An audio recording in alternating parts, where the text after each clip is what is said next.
In the previous section, we described the components of a LabVIEW FPGA system.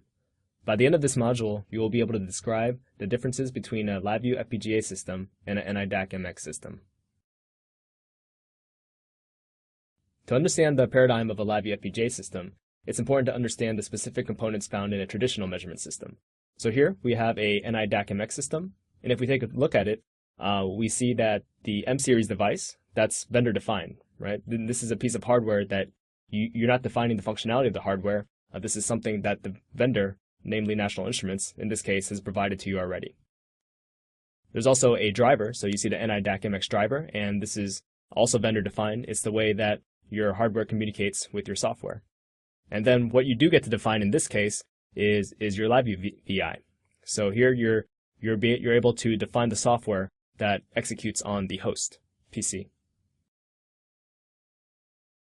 So if we take a look at the LabVIEW FPGA system, let's kind of contrast that.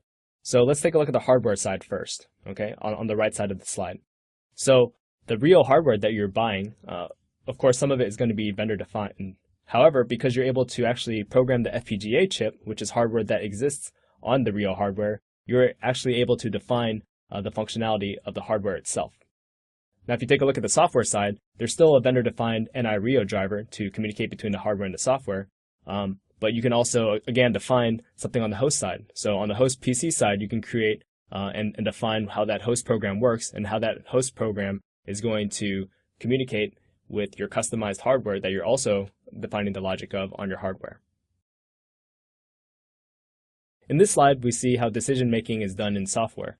So if you look at a traditional system, notice that you've got your UUT, your unit under test, and you have all these layers between the hardware and the actual calculation. So if you take a look at it, you've got your UUT there, and it's got to go through an I/O layer. Then it has to run on an operating system, and then it has to go through a driver API, and then your application software, which you're defining the calculation on. Now, if you're running this, a crash can occur either at the OS level, at the API level, and also at the application software level. So there's several places for a crash to occur. Also, if you're running this on a Windows OS, you're going to get response times in the range of milliseconds. If you're running it on a real-time OS, you get some better performance. You can get things in the range of microseconds. However, there's because both of them are running on OSs, there are many places for that crash to occur.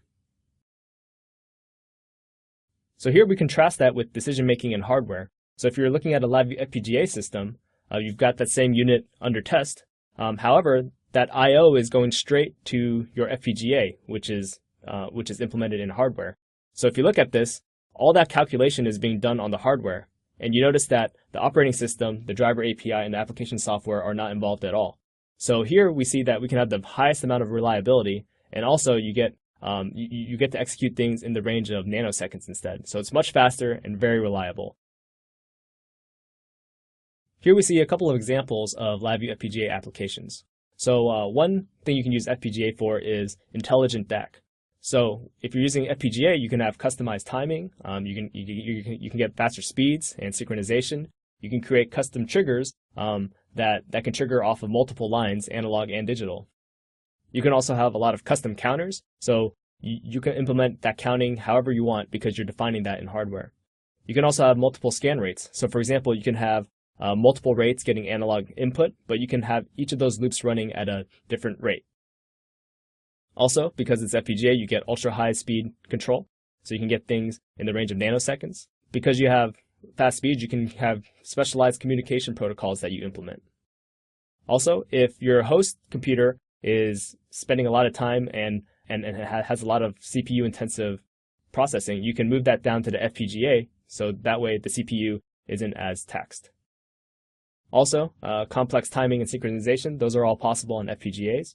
And another use case is doing hardware-in-the-loop testing. So because of the reliability and speeds of FPGA and the determinism of it, you can also simulate things like sensors or protocols and things like that by doing HIL testing. Now you can describe the differences between a LabVIEW FPGA system and an NI-DAC MX system.